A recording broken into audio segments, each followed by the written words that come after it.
დაფიქრებულ ხარ თოდესმე, რატომ ხდება, რომ ზოგი კომპანია, რომელიც თითქოს არაფრით გამოირჩევა, წლების შემდეგ ლეგენდად იქცევა. სხვები კი ისე ჩვეულებრივ კომპანიებად რჩებიან. აი, ჯიმ კოლინზმა და მისმა გუნდმა ზუსტად ამ კითხვაზე პასუხის საფოვნელად 5 წელი დახარჯეს. და მათი პასუხები, რომლებიც წიგნში კარგიდან დიადისკენ არის თავმოყრილი, სიმართლე გითხრათ სრულიად მოულოდნელია. მოდით ერთად ჩაუღრმავდეთ და ვნახოთ რა აღმოაჩინეს. ეს არის ის მთავარი კითხვა, ხო? რა არის ის საიდუმლო соуსი, ის ჯადოსნური ინგრედიენტი, რომელიც კარგს დიადისგან განასხვავებს? კოლინზის გუნდმა არ დაიწყო რაღაც მარტივი პასუხების ძებნა. არა, მათ გადაწყვიტეს ძალიან ღრმად ჩასულიყვნენ მონაცემებში და ეპოვათ ნამდვილი ფაქტებზე დაფუძნებული პასუხი. იცით, უმეტესობას რა გგონია ხოლმე, რომ წერმატება რაღაც იღბალია, ან უბრალოდ სწორ დროს სწორ ადგილას მოხდი, ან გენიალური იდეა ქონდა. ხო და კოლინზის კვლევა მაჩვენა, რომ ეს უბრალოდ მითია. დიადობა მეგობრებო შემთხვევითობა კი არ არის. ის არჩევანია, თანაც როგორი შეგნებული და დაუნდობლად დისციპლინირებული. კარგი, გასაგებია. მაგრამ როგორ ხდება ეს ტრანსფორმაცია? კოლინზი ამბობს, რომ ეს ქაოსი სულაც არ არის. პირიქით, არსებობს ძალიან მკაფიო, 3 ფაზისგან შემდგარი გზა, რომელსაც ყველა დიადი კომპანია გადის. მოდით დავიწყოთ. მოდი, დავფიქრდეთ. ბიზნეს რომ მიწყებდეთ, რაზე იფიქრებდით პირველ რიგში? ალბათ პროდუქტზე, ხო? ან მაგარ სტრატეგიაზე, ბაზარზე. კოლინზის დასუხი? ეს ყველაფერი მეორე ხარისხოვანია. ყველაზე მთავარი და პირველი ფაზა არის ხალხი. დისციპლინირებული ხალხი. ყველაფერი აქედან იწყება. დაივიწყეთ ის სტერეოტიპი, რომელსაც მედიაში ვხედავთ. ქარიზმატული ყურადღების ცენტრში მყოფი გმირი ლიდერები. კოლინზმა აღმოაჩინა რაღაც სრულიად განსხვავებული. დიადი კომპანიების სათავეში დგანან მეხუთე დონის ლიდერები. ეს არის რაღაც პარადოქსული კომბინაცია. წარმოიდგინეთ, ერთ მხარეს გაქვს უკიდურესი თავმდაბლობა, მეორე მხარეს კი ფოლადისებური პროფესიონალი ნებისყოფა. განსხვავება მართლა უზარმაზარია. აი წარმოიდგინეთ, როცა რაღაც ისე არ მიდის, ჩვეულებრივი ლიდერი დამნაშავეს ეძებს, ხო? მეხუთე დონის ლიდერი კი სარკეში იყურება, პასუხისმგებლობას თავის თავზე იღებს. და როცა ყველაფერი კარგადაა, როცა კომპანია იმარჯვებს, ის ფანჯრადან იყურება და ამბობს, ეს გუნდის დამსახურება. გაგვიმართლა. მათი მიზანი პირადი დიდება კი არა, არამედ ისეთი კომპანიის შექმნაა, რომელიც მათ გარეშეც, მათ შემდეგაც იარსებებს და წარმატებული იქნება. და ამ ლიდერებს აქვთ ერთი უმთავრესი პრინციპი: ჯერ ვინ და მხოლოდ ამის შემდეგ რა. კოლინზი ამას ძალიან მაგარი მეტაფორით ხსნის, ავტობუსის მეტაფორით. წარმოიდგინეთ, თქვენი კომპანია ავტობუსია. სანამ დანიშნულების ადგილს აირჩევთ, თქვენი პირველი და მთავარი საქმეა დარწმუნდეთ, რომ ავტობუსში სწორი ხალხი ზის, არასწორები კი ჩასმული არიან. ეს ხომ სრულიად ეწინააღმდეგება კლასიკურ ბიზნეს ლოგიკას, არა? ჩვენ ხომ ჯერ სტრატეგიას ვადგენთ და მერე ვეძებთ ხალხს. მაგრამ რატომ არის ეს ასე მნიშვნელოვანი? იმიტომ, რომ როცა ავტობუსში სწორი ხალხი ყავს, მათ არ ჭირდებათ ზედმეტი მენეჯმენტი. ისინი შინაგანად მოტივირებულები არიან. და რაც ყველაზე მთავარია, თუ გზაში მიმართულების შეცვლა დაგჭირდათ, ისინი თქვენთან ერთად დარჩებიან და საუკეთესო გზას იპოვიან. კარგი, ესე იგი, ავტობუსის შევავსეთ სწორი ხალხით, ყველა თავის ადგილზე ზის, რა ხდება ახლა?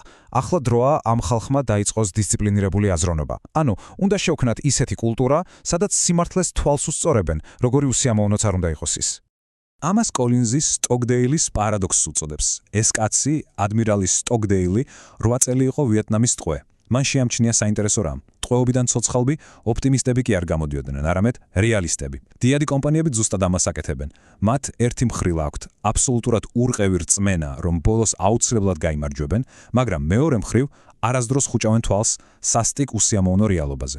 არის ერთი ძველი ბერძნული იგავი: მელიამ ბევრი რამ იცის, ზღარბმა კი მხოლოდ ერთი, მაგრამ ძალიან დიდი რამ. მელია ძბიერია, 1000 რამეს ცდილობს ზღარბის დასაჭერად, მაგრამ ზღარბს აქვს ერთი უნივერსალური დაცვა: იკეცება და ეკლებად იქცევა და ყოველთვის იმარშვებს. კოლინზი ამბობს, რომ დიადი კომპანიები ზღარბებით არიან.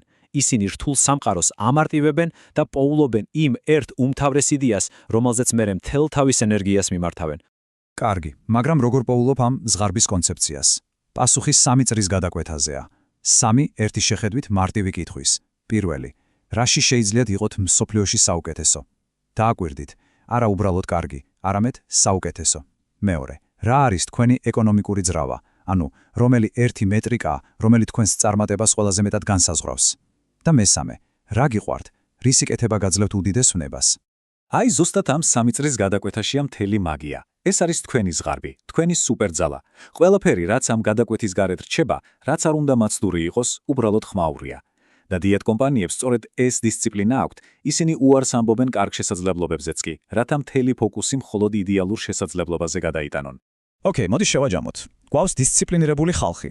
მათ აქვთ დისციპლინირებული აზროვნება. რა გვაკლია? დროა.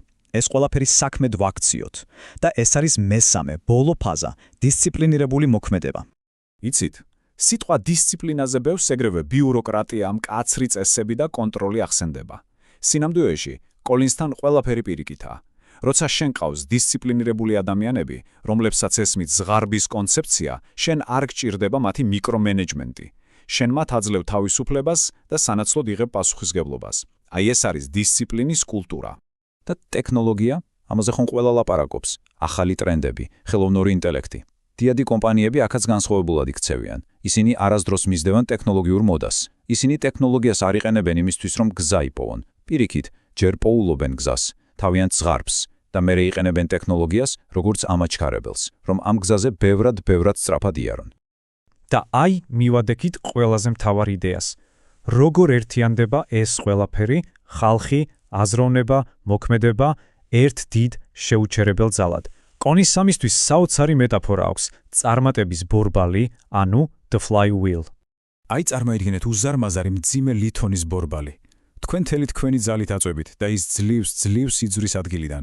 კიდევ აწვევით, კიდევ. თავიდან ეს ძალიან რთულია, მაგრამ ნელ-ნელა თანმიმდევრულ ბიძგებით ბორბალი ერთ სრულ ბრუნს აკეთებს, მერე მეორეს. თქვენ არ ჩერდებით, სულ ერთი მიმართულებით აწვევით და ბორბალი სულ უფრო და უფრო სწრაფად ტრიალებს. ბოლოს კი ისეთ იმპულსს იღებს, რომ თქვით გეხმარებათ და მისი გაჩერება უკვე შეუძლებელია. აი ეს არის გზა დიადობისკენ. მაგრამ ამას აქვს საპირისპირო, ბნელი მხარეც, რომელსაც კოლინზი განწირულობის წრესს უწოდებს. აი რას აკეთებს უმეტესობა. აწვევიან ბორბალს, მყისიერ შედეგს რომ ვერ ხედავენ, ნებდებიან. მერე გარბიან მეორე მხარეს და საპირისპიროდ იწყებენ ბიძგს. მერე ახალი გენიალური იდეა უჩნდებათ და საერთოდ სხვა რამეს იწყებენ. შედეგი კატასტროფა. უამრავი ენერგია იხარჯება, მაგრამ ბორბალი ადგილიდან არასდროს იძვრის. თუ ამ ყველაფრიდან მხოლოდ ერთი რამ უნდა დაგვამახსოვრდეს ესა. არანაირი აჰა მომენტი არ არსებობს. არავითარი ჯადოსნური ღილაკი. ტრანსფორმაცია კარგიდან დიადისკენ არასდროს ხდება ერთ ხამეში. ეს არის გრძელი, დამღლელი, მაგრამ თანმიმდევრული პროცესი. მძიმე ბორბლის ბიძს კი ყოველდღე ერთი და იგივე მიმართულებით. საბოლოო ჯამში ეს ანალიზი მხოლოდ ბიზნესზე არ არის, ხო ხვდებით? ეს ეხება არჩევანს. და ეს კითხვას გვიბრუნებს ჩვენ, თითოეულ ჩვენგანს, ჩვენს საქმეში, ჩვენს ცხოვრებაში. თუ დიადობა, იღბალი კი არა, შეგნებული, დისციპლინირებული არჩევანია, მაშინ რას ირჩევ შენ?